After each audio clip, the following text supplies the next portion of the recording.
Confesiones de un gato inglés. Cuentos, cuentos, cuentos. No os los creáis siempre. Me gustaría decir nunca. Pero hay que reconocer que lo de mi primo y sus botas fue verdad. Así que... alguno más será cierto. Pero no he venido a contaros su historia, que seguro conoceréis. En caso contrario, podéis encontrarla ilustrada a todo color en esas extrañas tiendas de sueños que todavía existen. Algunos las llaman librerías. Vengo a contaros la mía. Lo que recuerdo, al menos. Nací en Ellesmere-Port, allí donde la brisa del río Mersey todavía es capaz de arruinarle a uno los bigotes recién alisados. El más pequeño de una camada de 7.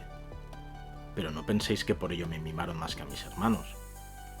La vida callejera de rapaces de pescado no era sencilla, y pronto tuvimos que espabilarnos. Mi principal habilidad ni siquiera podría catalogarse así. Mi tamaño, escuchimizado y chiquitín, era el resultado natural de mi nacimiento, esa séptima bolita de pelo que ya nadie esperaba. Esta característica me permitió meterme por sitios en los que mis hermanos no cabían. De mi cuenta corrió dotar de velocidad a esa pequeñez. Lo del Christ Church College son paparruchas. Pensad con atino y acertaréis. Un prado tan cuidado y señorial no podía albergar madrigueras de conejo.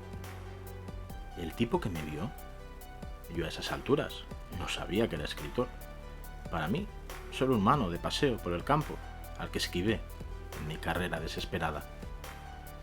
Desesperada y hambrienta. Tan hambrienta que no me lo pensé 2 veces cuando aquel conejito embocó la madriguera, con sus últimos saltitos triunfales, sintiéndose a salvo en ese agujero mínimo. Pero yo, como antes os contaba, también era un gato mínimo. Lo suficiente para adentrarme en ese mismo agujero terroso al pie de un seto. Podría haberme dado cuenta. Pero había sido una peregrinación angustiosa la que me había conducido a aquel prado. Hacía unos días que la situación en el puerto se había agravado. Yo podía pasar con apenas unos bocados de pescado, pero eran tiempos difíciles. La pobreza apretaba y ya ni raspillas quedaban para mis hermanos callejeros y yo. Los humanos revolvían los cubos antes que nosotros, o nos echaban cuando nuestro olfato nos había conducido a algún resto apetitoso. Así que decidí irme de excursión, y en cuanto vi aquella bola de terciopelo blanco con grandes ojos rosados, se me hicieron los colmillos agua. Aquello tenía que saber mejor que una rata gris de alcantarilla. Mucho mejor. Me relamí los bigotes e inicié la persecución. Como digo, podría haberme dado cuenta de que el conejo ya corría antes de que yo le persiguiese, o de lo pintoresco de que portase un reloj dorado en una de sus patas. Sí, lo del chaleco también se lo inventó el Lewis ese. Con el bochorno que hacía ese día. Ni los animales de guardar llevaban nada sobre sus pelajes. Yo era joven, audaz, y repito la variable clave. Estaba hambriento, muy hambriento. Así que al agua patos, solo que en vez de agua encontré gusanos, raíces de árbol y tierra picándome en los ojos. No fue digna mi entrada en el mundo del subsuelo, reconozcámoslo. Tras un arranque triunfal, todo fue un revolcón tras otro entre maullidos de desaprobación por mi parte. Por suerte, esta etapa accidentada del viaje no duró mucho. Enseguida empecé a caer. Y caer. Y caer. Y caer. Y caer. Sinceramente, amigos, yo no lo habría llamado tampoco País de las Maravillas. Sí, era distinto al mundo real.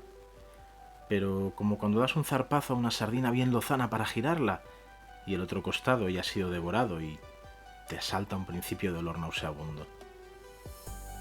Toda maravilla tiene su reverso, y allí había muchos reversos escondidos tras la pátina de diversión, celebraciones de no cumpleaños y carreras por la playa para secarse al sol.